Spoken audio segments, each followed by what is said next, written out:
아무리 못해도 솔로는 생애 최초 특별공급 못해요. 오히려 이 애끼 어린 놈이 뭔 청약을 올려야 해. 뭐 옛날 얘기야. 뭐 이러고서 그냥 넘어갔었는데.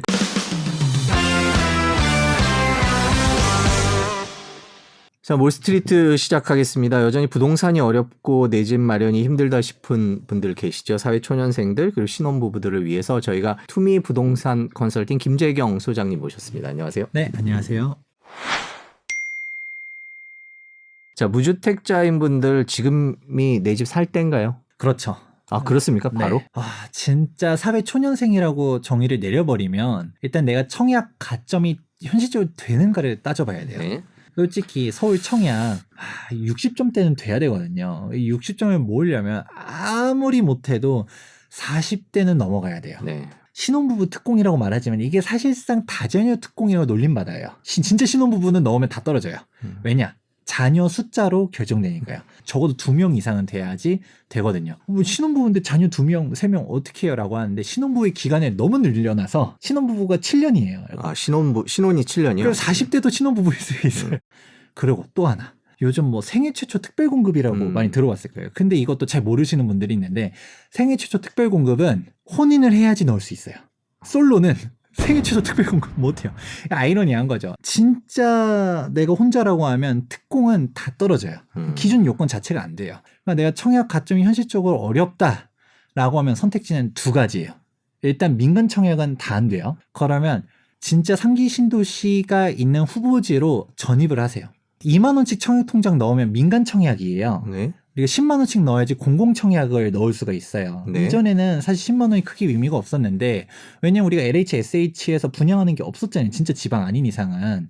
그런데 요즘 상기 신도시가 핫하게 뜨다 보니까 10만 원씩은 일단은 다달이 넣는 걸로 하세요. 그렇게 하고 네. 내가 좀 눈높이를 낮춰서 예를 들어 남양주 왕숙이라든지 인천 계양이라든지 이런 데 쪽으로 전입신고를 해놓으면 당해 지역에서 먼저 뽑고 그 다음에 경기도에서 뽑고 그 다음에 전국에서 뽑고 이렇게 하는 게 있다 보니까 3번의 기회가 있는 거죠. 그러니까 내가 진짜 상기 신도시를 하겠다라고 하면 이제 올해부터 사전 청약은 하겠다라고 했지만 진짜 본 청약 나오는 시점은 이제 2년 뒤에 본격적으로 이제 쏟아질 거거든요. 그러면 내가 걸로 가자. 진짜 몸테크를 거기서 이제 전월세를 얻어서 뭐 오피스텔이든 빌라 월세든 그렇게 가겠다라고 하면 그렇게 가고요. 근데 그게 아니라 집을 사겠다라고 해버리면 얘기했었던 것처럼 일단 정상적인 상품군으로 진입할 수 있느냐. 막상 아파트들은 진짜 급매물들은 거의 없어요. 근데 빌라들은 6월 1일 전에 빌라를 정리하려는 사람들이 정말 많거든요. 빌라는 정말 급매물들이 있어요. 보면 몇 천만 원 안 들어가는 빌라들도 있거든요. 그건 내가 진짜 사회초년생 여윳돈이 진짜 1,2천만 원밖에 없어도 들어갈 수 있는 데들이 있어요. 잘 찾아보면 뭐 나름 뭐 괜찮은 것 같은데 역세권인데 그래도 빌라가 있거든요. 그런데 그냥 빌라 자체로 들어가서 그래도 뭐 싸게 사서 뭐 빌라도 전세 가격도 이제 2년 뒤가 돌아오면 여기들도 몇 천씩은 올라가거든요. 그럼 원금 회수하고 이런 식으로 또 지나가서 뭐 내가 뭐 빌라에서 나중에 그래도 그냥 나중에 몇 천 올라간 빌라를 사기보다도 일단 아파트는 몇 억씩 뛰는데 빌라 이거밖에 안 올랐어가 아니라 내 투자 금액 대비 수익률로 보면 그게 가볍게 접근하려고 하면 지금 뭐 빌라도 눈높이를 낮춰서 보면 괜찮을 수 있다. 옆에서 듣고 계시던 그 20대 PD분께서 질문을 하셨어요.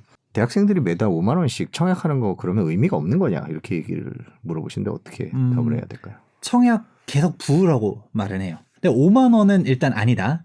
그냥 확실하게 내가 낮게 갈 거면 2만 원만 넣든가 민간 청약을 하기 위해서는 월 2만 원이거든요.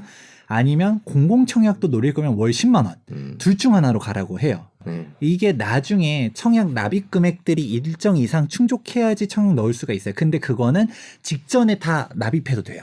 일단은 우리가 횟수를 쌓아 나간다라고 하는 건데 요즘 뭐 청약도 장유유서의 시대다라고 그렇죠. 하거든요. 이 애끼 어린 놈이 뭔 청약을 올려야 해. 나는 지금 애가 2이나 있는데 무주택이야. 내가 먼저야. 그러면 청년층한테는 이게 정말 길이 없나. 내가 일단은 빌라를 예를 들어 샀다. 그럼 주택수도 생겨버렸으니까 그럼 청약은 깨야 되나? 깨지 말라고 해요. 저도 청약통장 계속 넣고 있거든요. 제가 2015년도 당시에 청약에 당첨이 됐었어요. 그때 15년도에 청약 당첨됐었을 때 저는 세대 원이었거든요. 제가 세대 원인데 청약 당첨됐다라고 하면 뭐지 할 거예요. 지금은 무주택자만 청약이 가능하고 그러고 세대 주요만 청약이 가능하거든요. 그러니까 세대 원은 청약 자체가 안 되는데 그때는 그랬었거든요. 언젠가 규제가 바뀌어요. 5년 뒤에 10년 뒤에 규제가 바뀌어서 청약 1순위 자격 요건이 되려면 1년 이상 납입을 해야 돼요.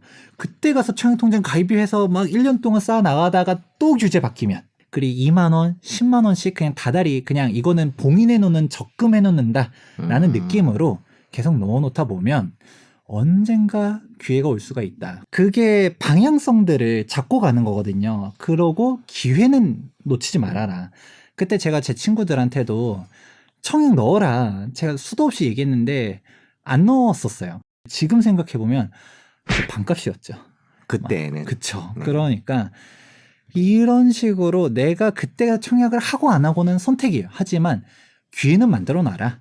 그런 의미에서 청약 납입 2만 원 혹은 10만 원 이걸 기억해 달라고 얘기 드리고 싶네요. 일종의 장기 적금 개념이군요. 내 집 마련을 해야 되겠다라고 생각하는 사회초년생들이 지금부터 장기적으로라도 공부를 하는 방법을 추천을 해주신다면요. 본인 경험도 있으실 테고. 진짜 내가 사회초년생이고 부동산 투자를 처음 이제 입문하려고 한다. 공부를 해나가서 나중에 시드가 어느 정도 모였을 때 내 집 마련의 꿈을 이루겠다라고 한다라고 하면 아파트부터 공부하셔야 돼요. 절대로 제가 좀 강조드리고 싶은 게 토지, 경매, 상가 이런 거 하지 마세요. 쉬운 부동산 투자처가 있고 어려운 부동산 투자처가 있는데 초보자는 일단 이것부터 걸러야 된다는 거죠. 그럼 아파트 공부는 어떻게 합니까? 여기는 왜 비쌀까를 역으로 파고 들어가는 것도 되게 좋은 공부예요.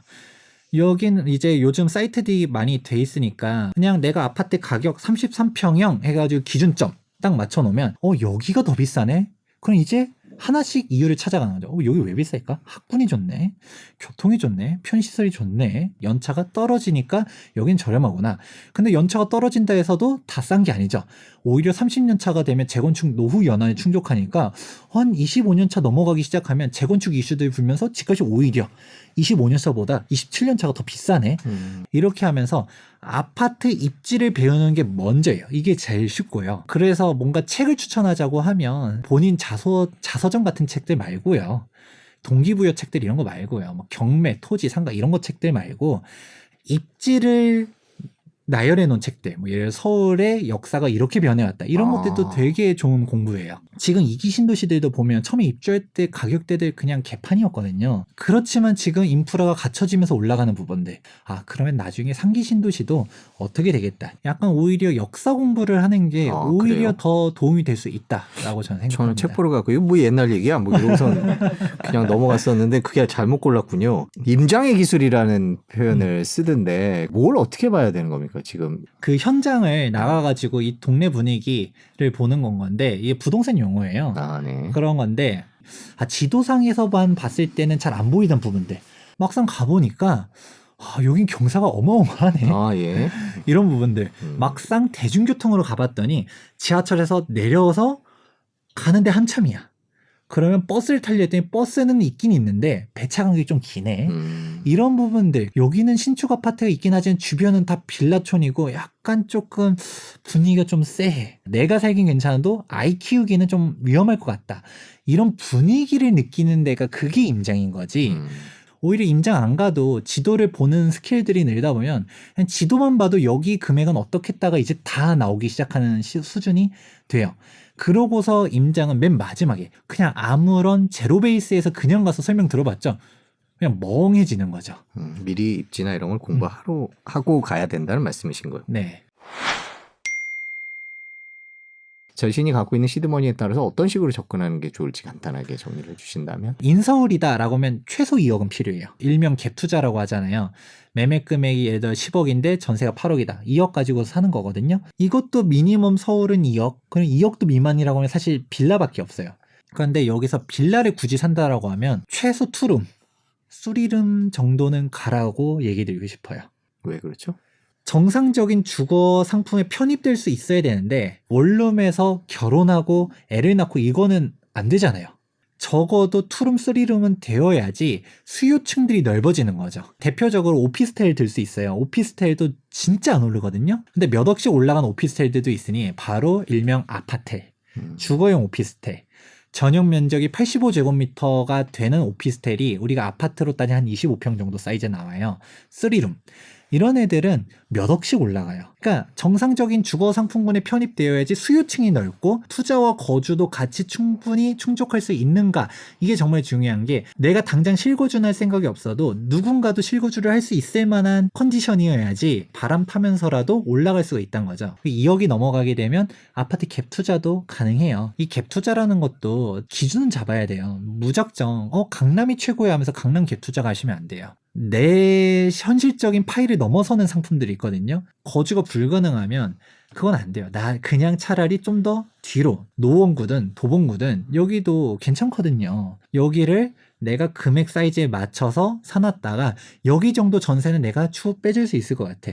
그러면 내가 향후 4년 뒤에 전세 금액 마련해서 아니면 대출 받아서 들어가가지고 실거주를 채우면 비과세가 된다. 이게 정말 중요한 게 아무리 강남에 5억 10억 올라가도 일반 과세를 해도 예를 들어서 3억 올라가면 1억이 세금이고요. 5억 올라가면 2억이 세금이에요. 뭐 10억 올랐다 그럼 4억 3천 정도가 세금으로 나가요. 내가 노원구에 뭐 3억 올라갔다 하더라도 이거 비과세로 맞추는 게 훨씬 낫고 근데 내가 거주를 채웠다라는 것 자체가 사실 전월세 비용도 아껴진다라는 거죠. 주거 안정성도 되고 그런 식이 되기 때문에 내가 어느 정도 수용 범위이냐 이걸 좀 판단하는 게 오히려 더 중요한 내용이라고 할 수 있죠. 네, 지금까지 투미 부동산 컨설팅 김재경 소장님과 함께 내 집 마련을 위해서 뭘 알아야 되고 어떻게 공부해야 되는지 살펴봤습니다. 고맙습니다. 네, 감사합니다.